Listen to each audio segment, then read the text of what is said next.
Est-ce que nous pouvons acclamer le Seigneur des Seigneurs, le Dieu tout-puissant?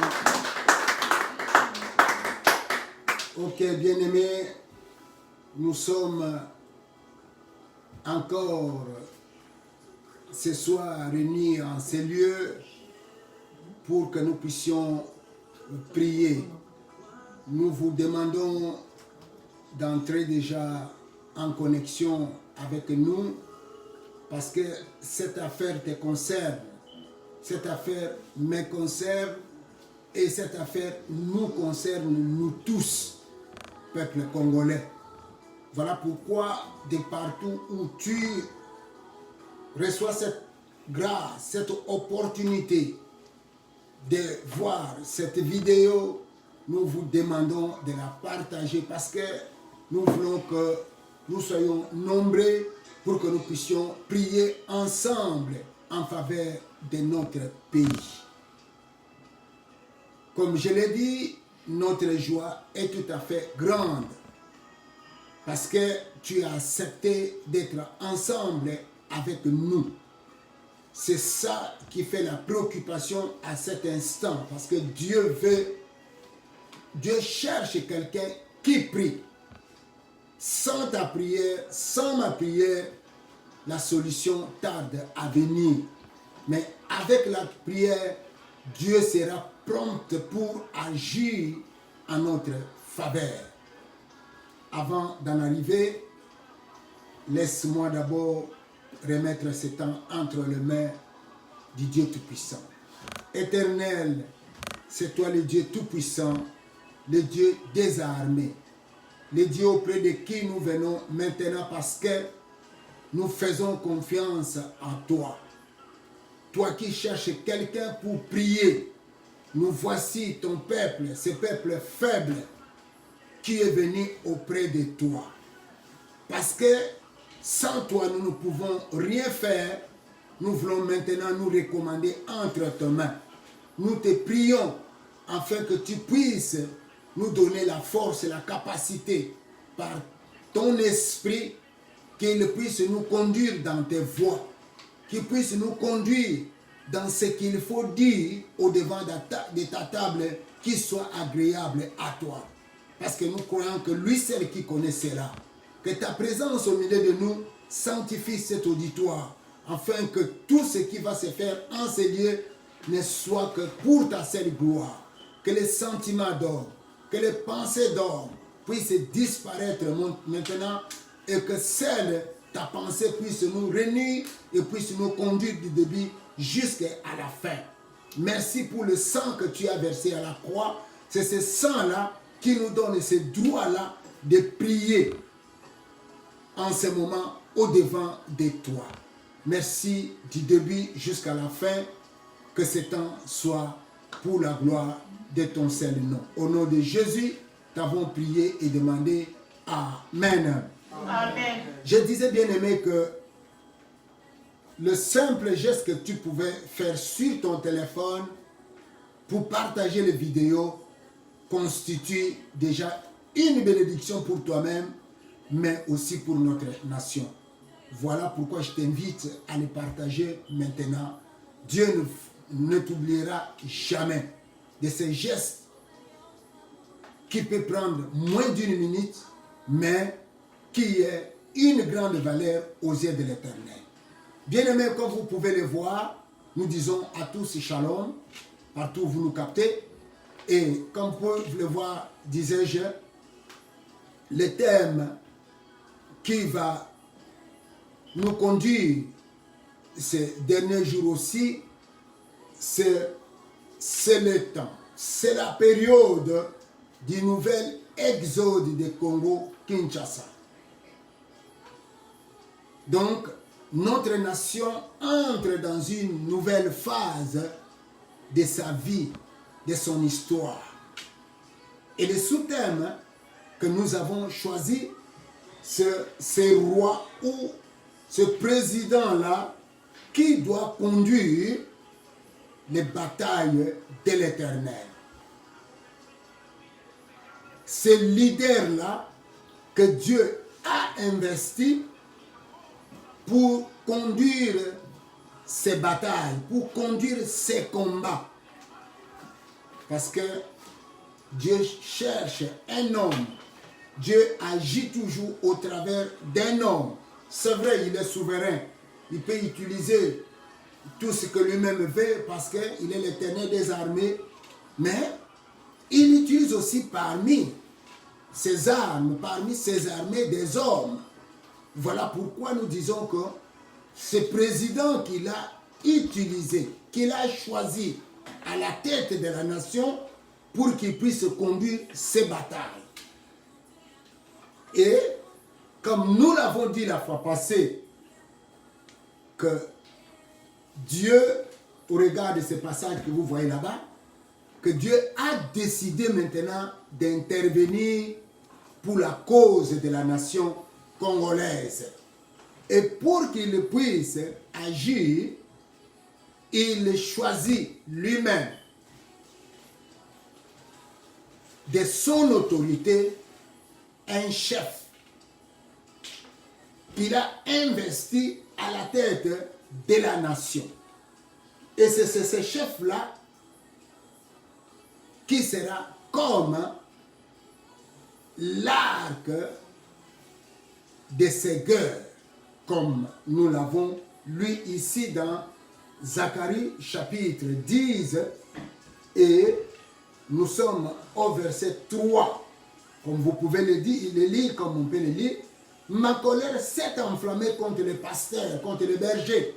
Et dans les pasteurs et les bergers ici, nous voyons en premier lieu les sacrificateurs, mais nous voyons aussi les chefs qui sont appelés à conduire la nation, ou les chefs qui ont été appelés à conduire la nation. Donc sa colère s'était enflammée contre ces gens-là.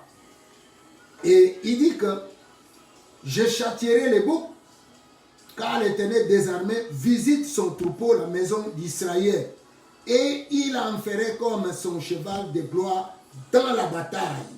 C'est ce que nous venons de dire.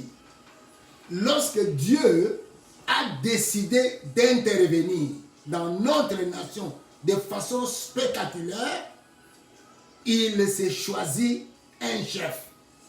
Et c'est ce chef-là qui va conduire les batailles de Dieu contre les forces du mal, les puissances des ténèbres qui soumettaient les peuples dans la misère.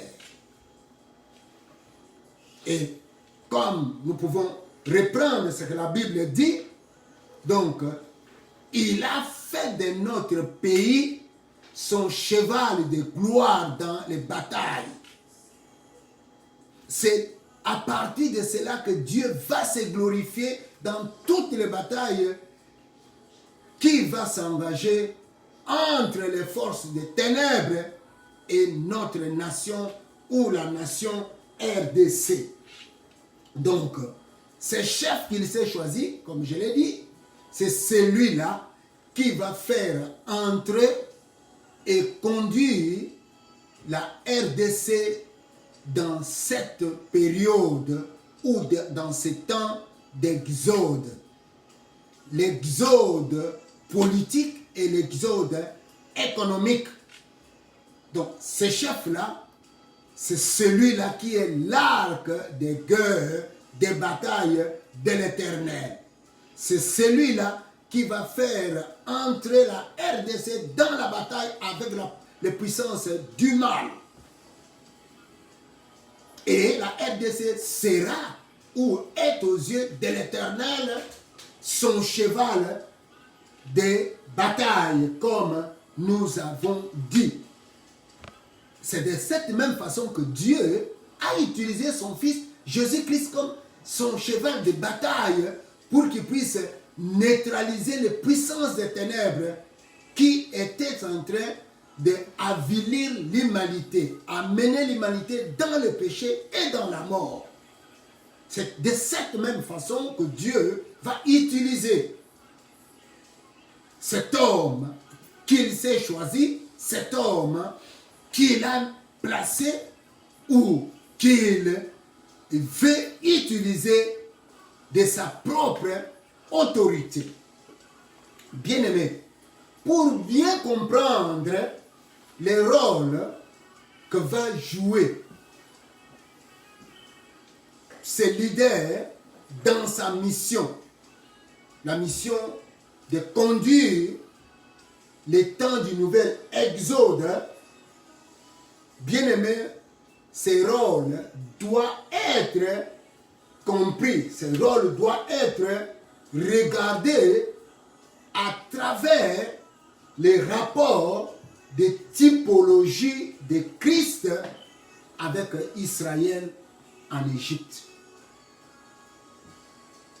Puisque nous avons dit que Jésus-Christ, c'est ce type-là, ou le prototype de Moïse, le prototype de Josué, ou bref, d'Israël. C'est ce que nous avons dit la fois passée. Et pour que nous puissions bien appréhender ces rôles que va jouer cet homme dans la mission, il faudrait que nous puissions ramener ces rôles-là dans les rapports de typologie de Jésus-Christ et d'Israël en Égypte. Voilà pourquoi nous voulons prendre un texte de la Bible. Et nous sommes dans Matthieu chapitre, je prends le chapitre 2, le verset 13.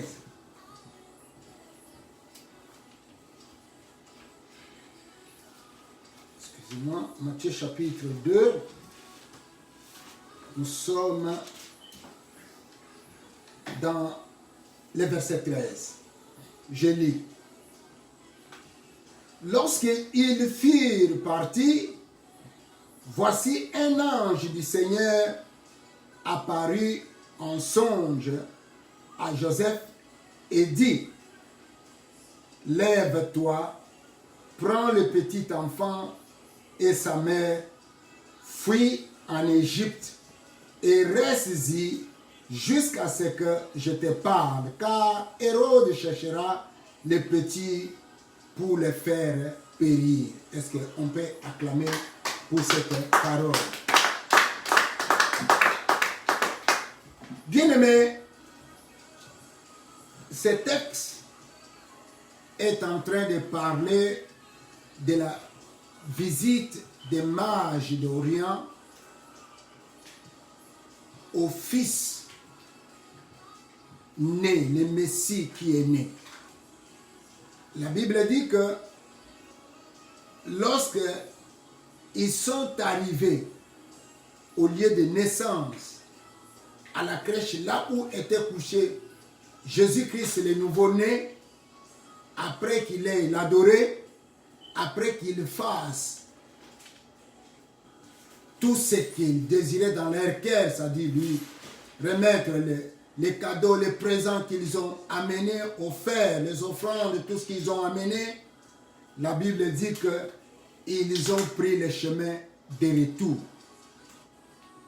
Alors, la Bible est en train de parler de quelque chose de très capital ici. Lorsque ces mages sont partis, Dieu a apparu à Joseph en songe et lui demandant de prendre le petit enfant et de s'enfuir en Égypte parce que Hérode était dans tous ses états de colère.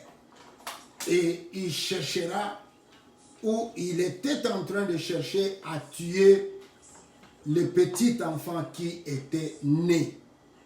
Et c'est comme ça que l'enfant Jésus-Christ est arrivé en Égypte.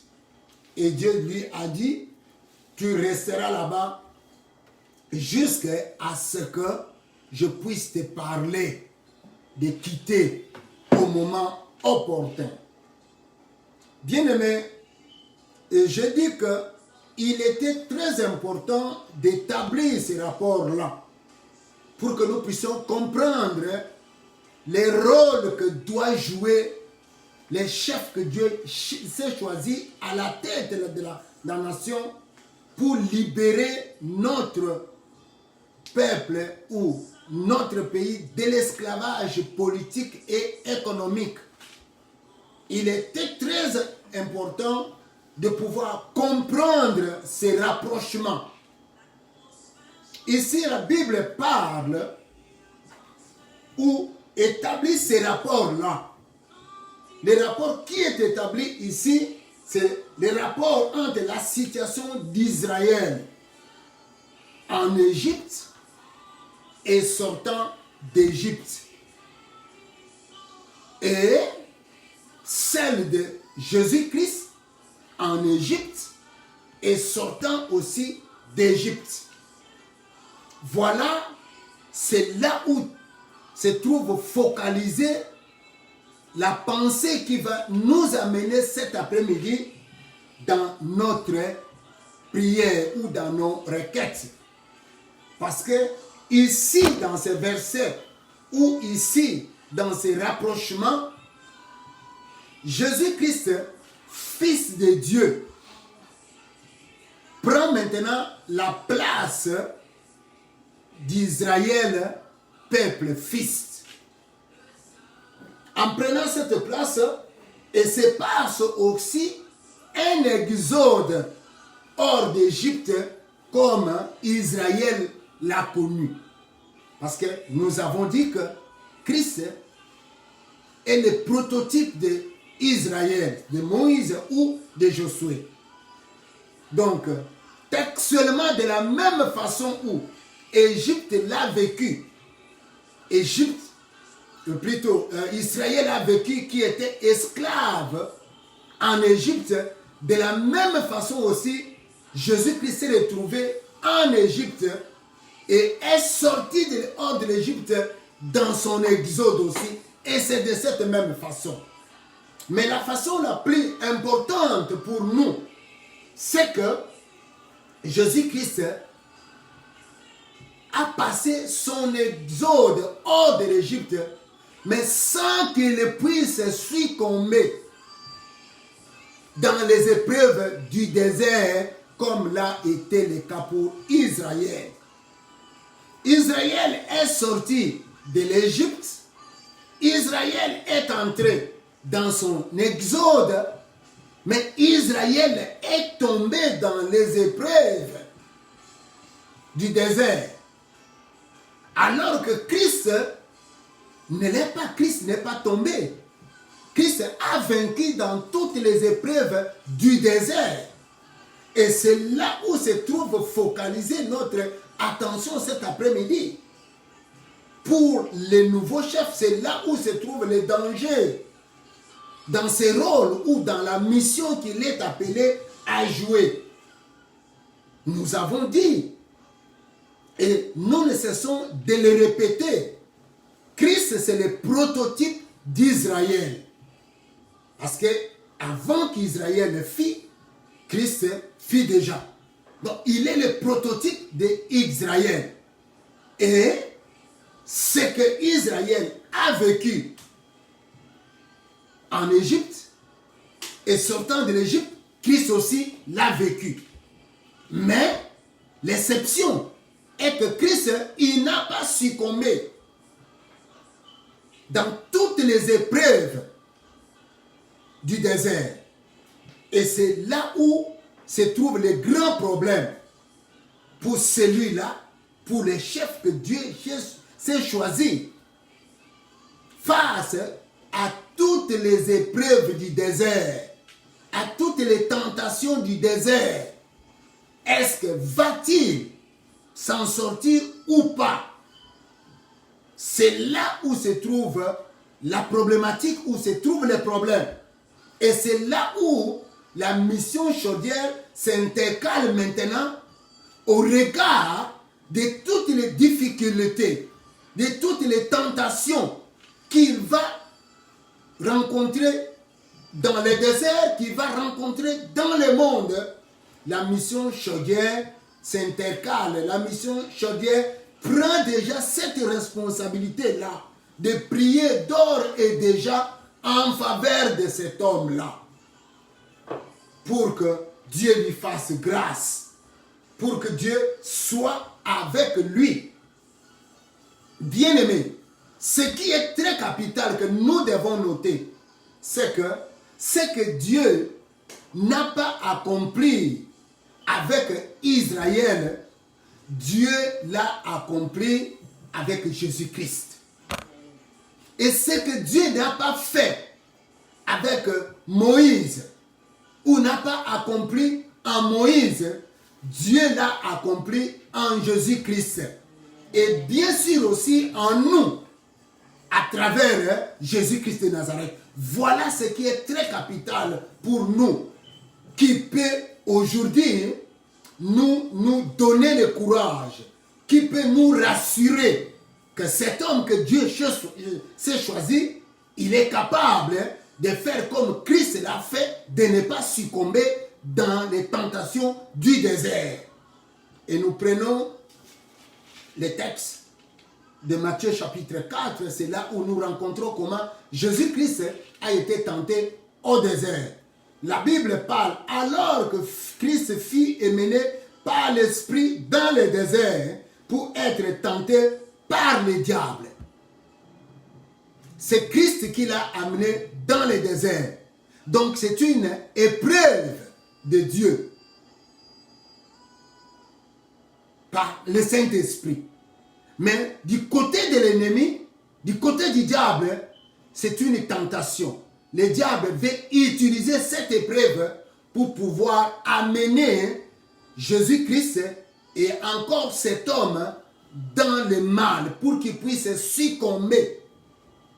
Comme nous le savons, Israël aussi a été tenté dans le désert. Et nous allons voir les genres d'épreuves qu'Israël a eu dans le désert, c'est l'épreuve de la faim, et l'épreuve de manger et à boire. Et l'épreuve aussi de s'humilier. C'est ça, ce sont les épreuves que Israël a eu dans le désert. Et la Bible dit ici que c'est le Saint-Esprit qui a amené Jésus-Christ dans le désert pour être tenté. Après avoir jeûné 40 jours et 40 nuits. Les 40 jours et 40 nuits peuvent être comparés à 40 ans de séjour d'Israël dans le désert.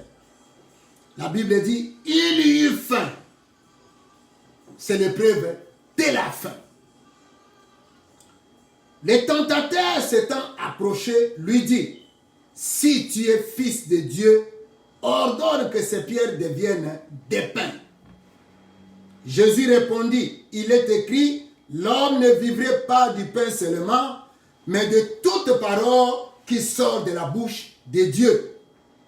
Le diable les transporta dans la ville sainte, les plaça sous les hauts du temple et lui dit, si tu es fils de Dieu, jette-toi en bas, car il est écrit, il donnera des ordres à ses anges à ton sujet, et ils te porteront sur les mains, de peur que ton pied ne heurte contre une pierre. Jésus lui dit, il est aussi écrit que tu ne tenteras point le Seigneur ton Dieu. Le diable transporta encore sur une montagne très élevée, lui montra tous les royaumes du monde et leur gloire, et lui dit, je te donnerai toutes ces choses si tu te prosternes et m'adores. Jésus lui dit, retire-toi Satan, car il est écrit, tu adoreras le Seigneur ton Dieu et tu le serviras lui seul. Est-ce qu'on peut acclamer cette parole? Bien-aimés dans le Seigneur, je voudrais relever quelque chose de très capital ici, que j'ai dit, c'est l'épreuve du désert. Les épreuves du désert ou les tentations du désert de Matthieu chapitre 4, le verset 1 jusqu'à 11, que Jésus-Christ a vécu. Et ce sont ces épreuves que tout leader que Dieu s'est choisi va rencontrer dans son désert. Celui-là qui est amené à une grande mission de la part de Dieu. Et c'est le cas qui concerne aussi pour ces chefs que Dieu s'est choisi à la tête de la nation congolaise. Ces épreuves ou ces tentations sont sur son chemin. Si Dieu ne l'aide pas, si nous ne prions pas afin que Dieu puisse l'aider, il pourra ou il va succomber comme le fit le cas pour Israël. Mais nous, parce que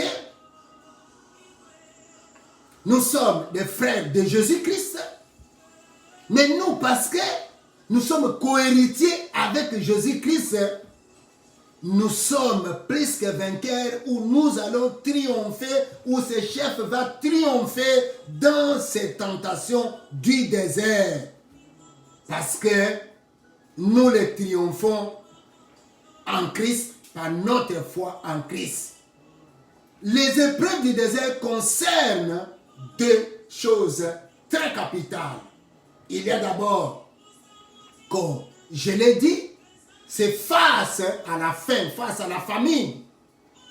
La famine ici qui représente pour lui les réclamations, les besoins de la population, les besoins du peuple.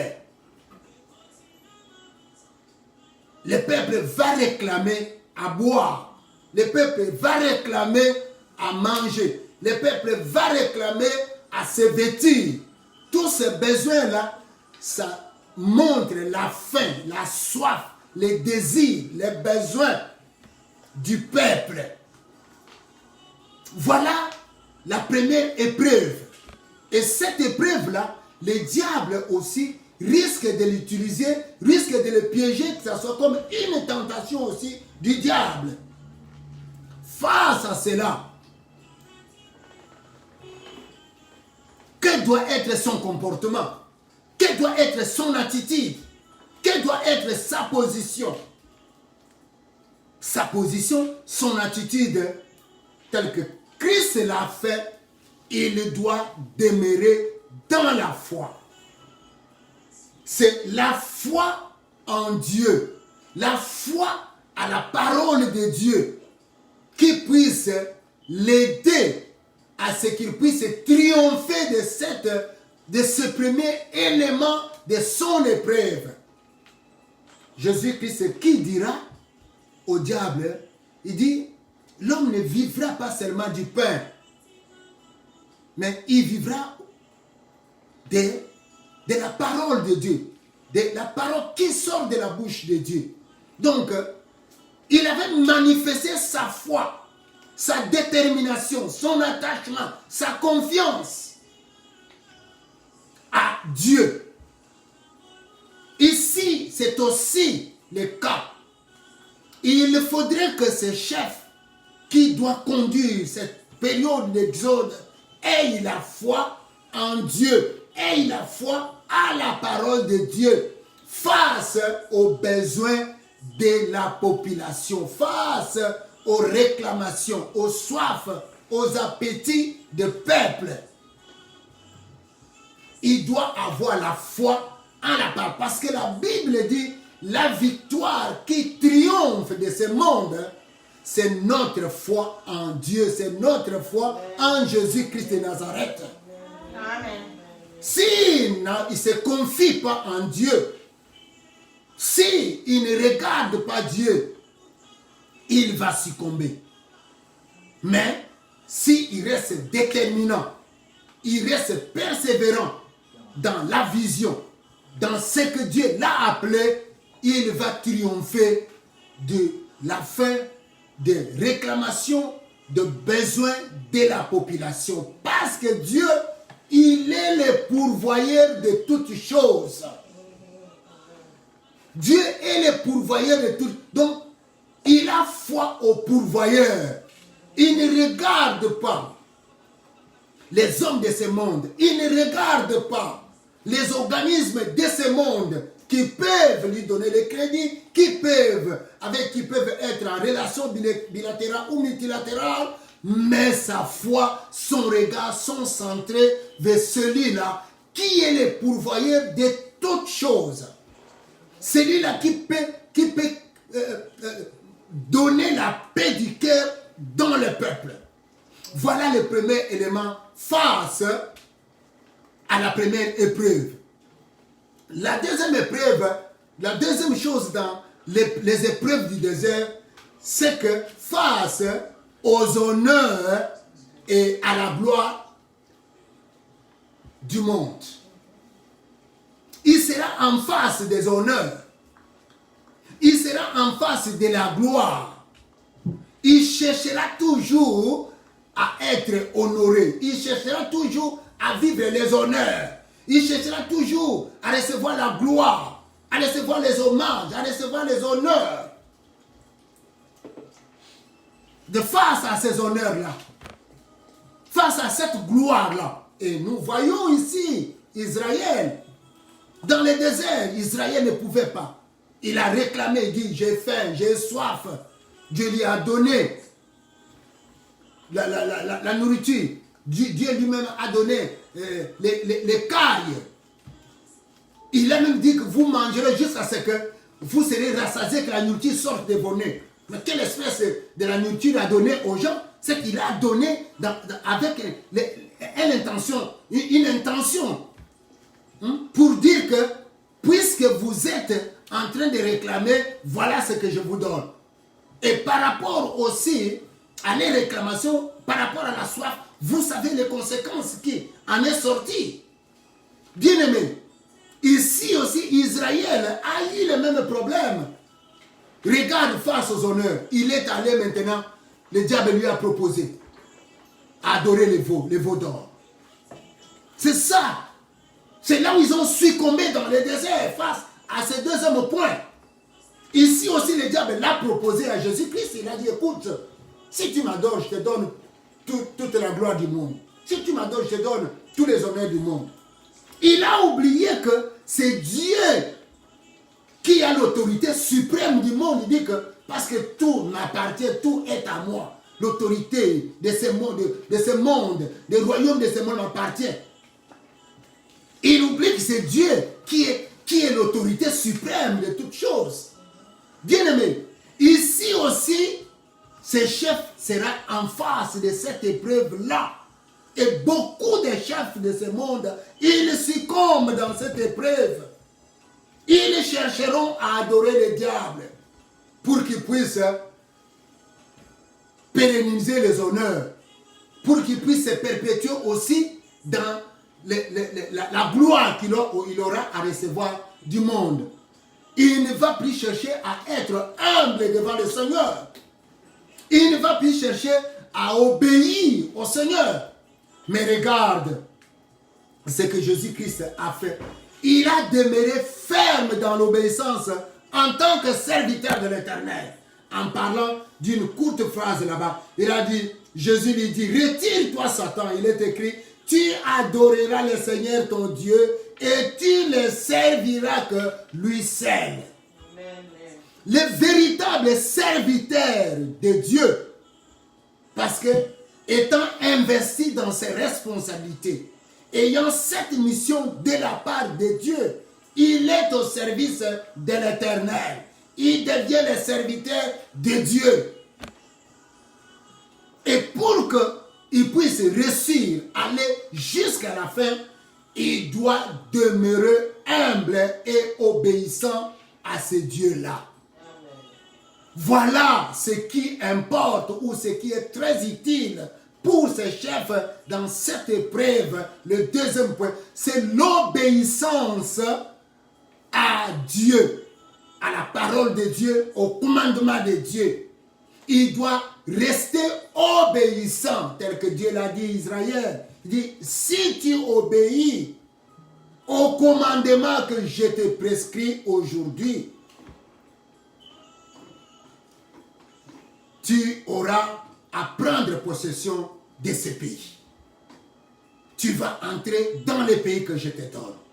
C'est-à-dire que tu vas arriver à la fin de ton exode et vivre le salut. C'est ce que Dieu... Donc, le problème, c'est... Deuxième problème, c'est l'obéissance. C'est l'obéissance. Il faudrait que ce chef doit arriver à remplir ces deux conditions. La première, c'est avoir la foi en Dieu.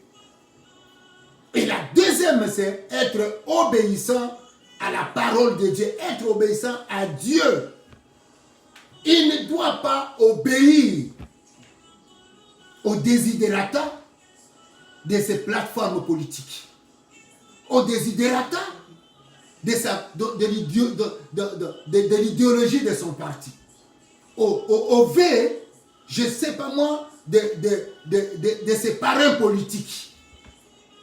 Si il marche dans cet élan-là, en tournant le dos à la voix de Dieu, en tournant le dos à la parole de Dieu, en tournant le dos à la parole, au commandement de l'Éternel, il va succomber comme Israël l'a fait. Mais, étant en Christ, nous avons la foi que lui, il va sortir vainqueur, il va triompher de ces épreuves qui sont au désert, que le monde l'attend au désert. Voilà la pensée que nous avons voulu partager, et c'est cette pensée-là qui va nous pousser dans la prière. Et la mission chaudière, comme je l'ai dit, s'inscrit face à ces épreuves, face à toutes ces tentations-là. La mission chaudière voudrait cet après-midi prier spécialement pour ces deux choses. Demander à Dieu que Dieu fasse grâce à cet homme qu'il s'est choisi. Que Dieu puisse donner ce qui est nécessaire, la foi et l'obéissance à cet homme. Que cet homme ne soit pas esclave des idéaux de son parti. Que cet homme ne soit pas esclave des idéaux de ses plateformes ou de ses parrains politiques ou que sais-je encore. Mais qu'il soit obéissant, qu'il soit humble devant le Seigneur. Qu'il ne puisse pas s'arroger aux choses de ce monde, ces choses qui périssent, aux hommes, aux commandements ou aux orientations, aux leçons, aux théories des hommes de ce monde, mais bien plus qu'il puisse se confier en Dieu. Telle est la pensée qui va nous partager cet après-midi.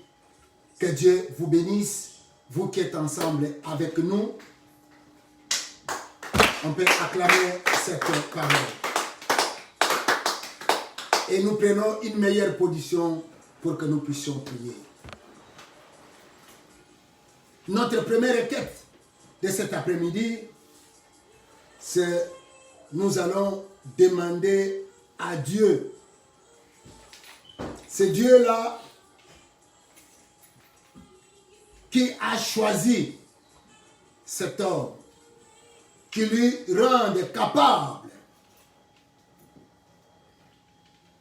d'être réellement un instrument qui va conduire ces guerres.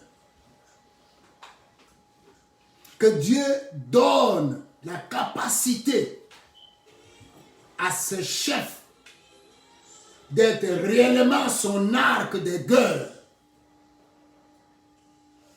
Qu'il soit un véritable arc de guerre de Dieu. Qu'il ait un œil fixé sur ses ennemis.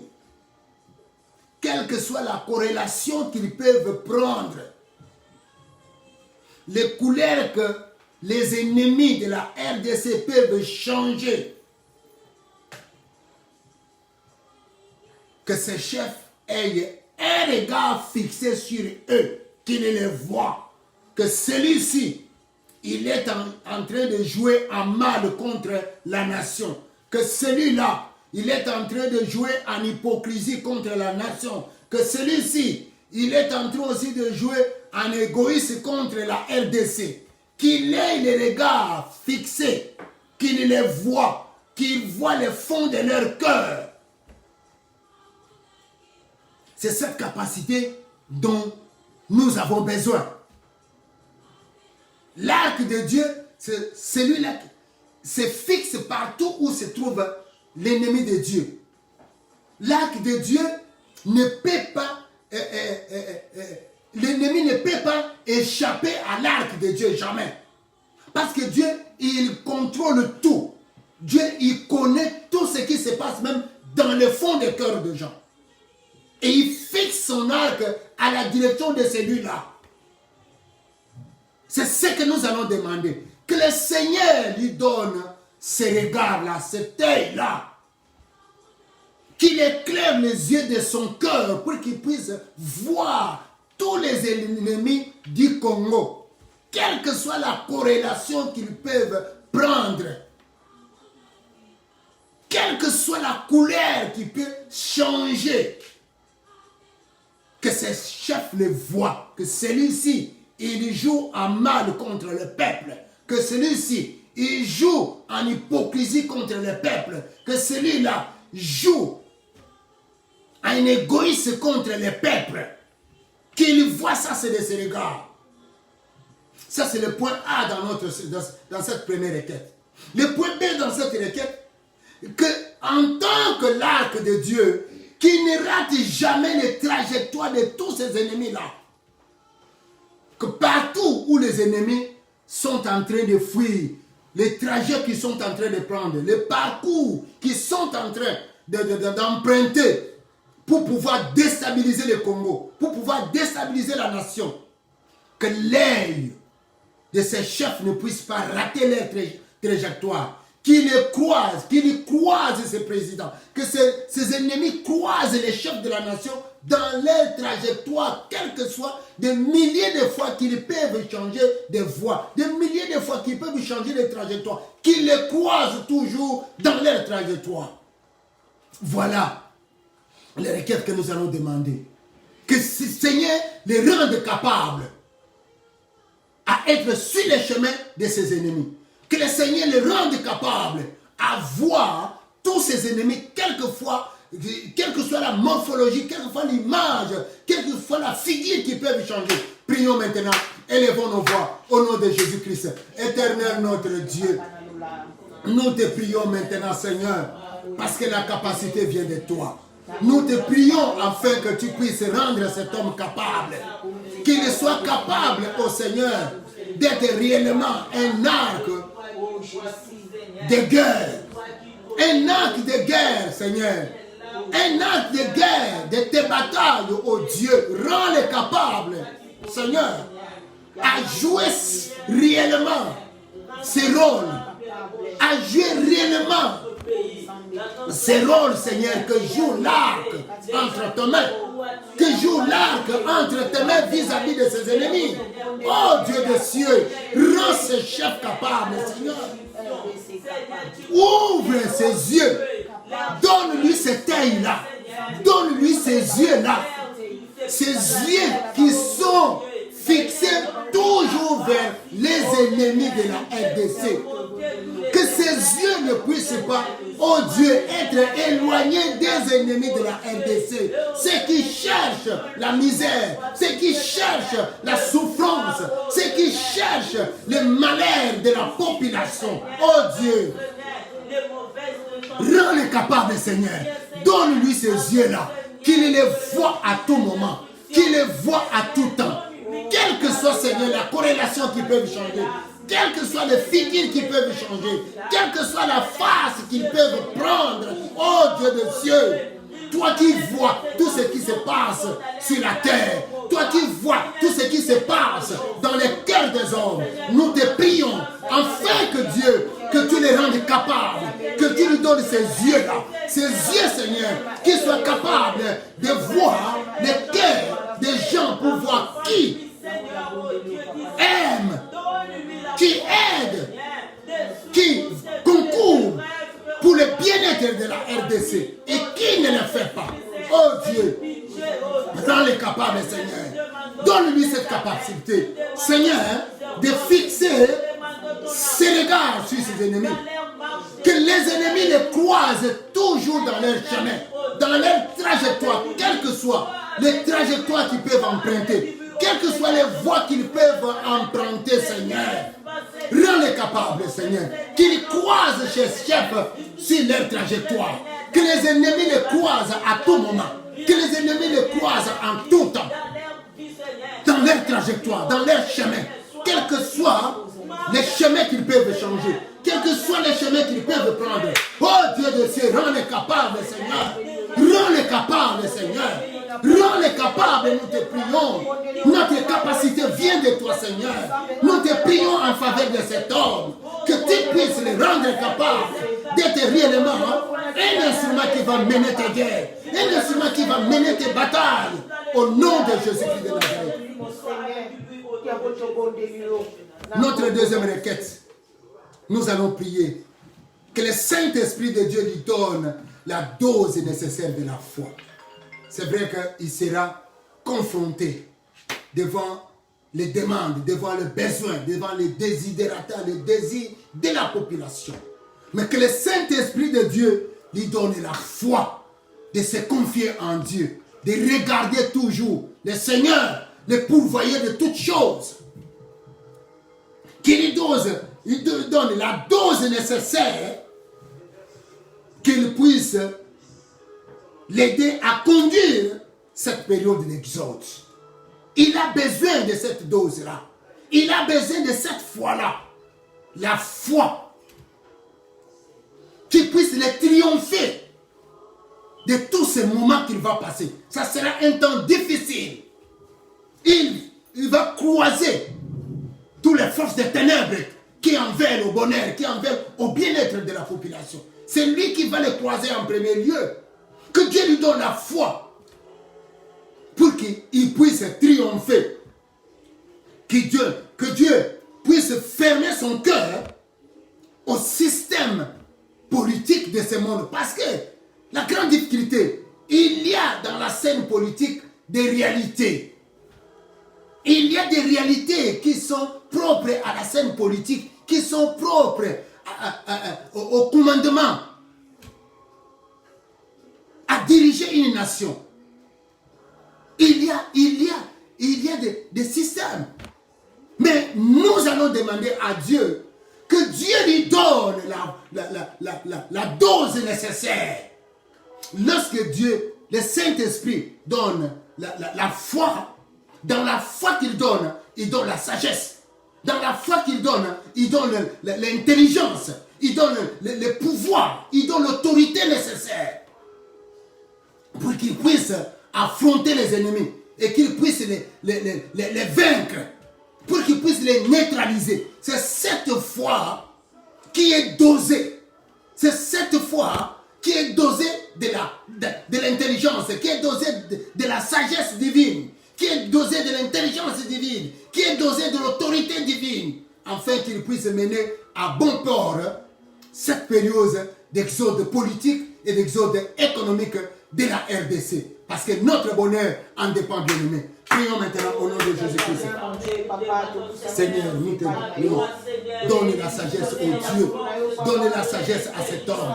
Donne la dose nécessaire. Il a besoin de la dose de la foi. D'une dose, Seigneur, capable de pouvoir les conduire. Donne-lui cette dose-là, oh Dieu. Donne-lui la foi nécessaire. Donne-lui la foi nécessaire. Ce chef a besoin d'une foi. La foi qui vient de toi. La foi que donne le Saint-Esprit de Dieu, afin qu'il puisse conduire jusqu'à la fin au Seigneur cette période d'exode. Qu'il puisse amener cette période d'exode jusqu'à la fin. Voilà pourquoi nous te prions. Oh Dieu de ciel, donne la foi Seigneur. La foi dosée de l'intelligence, la foi dosée de la sagesse de Dieu, la foi dosée de l'autorité divine, afin qu'il puisse être à mesure, au Dieu, de triompher de tous les ennemis, de triompher du monde dans cette phase d'exode, au Dieu, au nom de Jésus-Christ. Merci Seigneur. Oh bien-aimé, élève ta voix, prie. Augmente un peu la dose de la prière. Augmente un peu le volume de ta voix. Demande au Saint-Esprit de rendre cet homme obéissant à la voix de Dieu. Nous savons que les systèmes du monde, les systèmes politiques du monde sont là. Nous savons que les systèmes économiques du monde sont là. Les théories politiques, les théories économiques sont là. Mais nous voulons que le Saint-Esprit de Dieu lui donne l'obéissance aux directives que Dieu lui donne. Nous voulons que le Saint-Esprit de Dieu lui rende obéissant à la voix de l'Éternel. C'est telle est notre prière maintenant. Quand quelqu'un est obéissant à Dieu, Dieu lui donne tout ce dont il a besoin. Dieu lui donne la capacité nécessaire. Comme dit la Bible, vous posséderez le pays. Celui-là qui est obéissant à Dieu, il possède le pays. Tant qu'il n'est pas obéissant, il sera difficile pour qu'il possède le pays. Mais dès qu'il se retrouve humble à la parole de Dieu, il se retrouve humble à chercher le Seigneur et à être obéissant à ses directives, quelles que soient les théories que le monde peut mettre devant lui, quels que soient les idéaux que le monde politique ou économique peuvent mettre devant eux, cet homme-là, il va remporter jusqu'à la fin, il va amener le pays jusqu'au salut politique, jusqu'au salut économique. Élevons nos voix et prions. Disons, Seigneur, que ton esprit rende cet homme obéissant à ta voix. Que ton esprit rende cet homme obéissant à ta parole, à tes commandements, à tes directives. Que ton esprit rende cet homme obéissant aux directives que tu vas lui donner. Oh Saint-Esprit de Dieu, Esprit de l'Éternel, Saint-Esprit de Dieu, il n'y a que toi qui peux conduire le Congo dans sa vérité. La vérité est qu'il puisse arriver dans ses desseins prophétiques, qu'il puisse arriver dans son Canaan. Oui, Saint-Esprit de Dieu, nous te prions maintenant de rendre ces leaders, de rendre ces chefs, de rendre ces rois, ces présidents obéissants, qu'ils soient obéissants à la parole de Dieu, qu'ils soient obéissants aux directives que l'Éternel nous donne, qu'ils soient obéissants, oh Seigneur, au commandement de Dieu, afin que cet homme puisse conduire jusqu'à la fin, à bon port, ce pays qui est la RDC, dans son dessein politique, qui puisse les conduire dans le salut politique et dans le salut économique. Oui, donne-lui la capacité, rends-le obéissant, Seigneur, qu'il obéisse seulement à la voix de l'Éternel, qu'il obéisse aux directives que tu lui donnes et rends-le capable de pouvoir comprendre cela au nom de Jésus-Christ. Élève ta voix maintenant, prie que Dieu étende sa main. Nous savons que le monde est en train de périr pour le coronavirus. Covid-19. Ta prière et ma prière est que Dieu puisse éradiquer cette pandémie. Que Dieu puisse jeter un regard favorable. Que la main de Dieu soit tendue sur les nations. Au nom de Jésus-Christ, prions. Seigneur, nous te prions. Nous te prions parce que c'est toi le sauveur de l'humanité. L'humanité entière ne peut pas être sauvée par qui que ce soit si ce n'est que toi. Parce que la Bible dit qu'il n'y a pas un autre nom qui ait été donné parmi les hommes pour que l'humanité ait le salut. Pour que l'humanité soit sauvée. Il n'y a que toi, Seigneur. Nous te prions, sauve l'humanité. Interviens, Seigneur. L'humanité est en péril. L'humanité est en train de s'effondrer dans la mer. L'humanité est en train de se détruire, Seigneur. Nous te prions, oh Dieu. Il n'y a que toi qui peux arrêter cette calamité. Il n'y a que toi qui peux arrêter ce fléau. Il n'y a que toi qui peux arrêter cette pandémie, Seigneur. Voilà pourquoi nous te prions. Interviens. Je te regarde favorable. Ne vois pas le péché des hommes. Ne vois pas le péché de l'humanité. Mais oh Dieu, regarde ta croix. Regarde l'amour que tu as manifesté au nom de Jésus-Christ. Nous sommes à la fin de notre prière de cet après-midi. Quant à nous, que Dieu vous bénisse, vous qui étiez ensemble avec nous, et que la semaine ici soit une semaine où le Saint-Esprit va te consoler. Je sais que tu as beaucoup de problèmes. Je sais que tu as beaucoup de difficultés. Mais ma prière et que toi qui nous suis en ce moment, que l'Esprit de l'Éternel te console dans cette semaine qui s'ouvre. Que tu puisses vivre la main de consolation du Saint-Esprit de Dieu. Qu'il soit dans ton problème, qu'il soit dans tes difficultés, il t'apporte la consolation nécessaire. Telle est ma prière pour toi. Que Dieu te bénisse. Notre rendez-vous est pris pour le dimanche prochain. Et n'oubliez pas le mercredi avec la femme délicieuse. C'était la mission Chaudière avec le pasteur Pierre et Bikende. Ciao. Acclamez le Seigneur.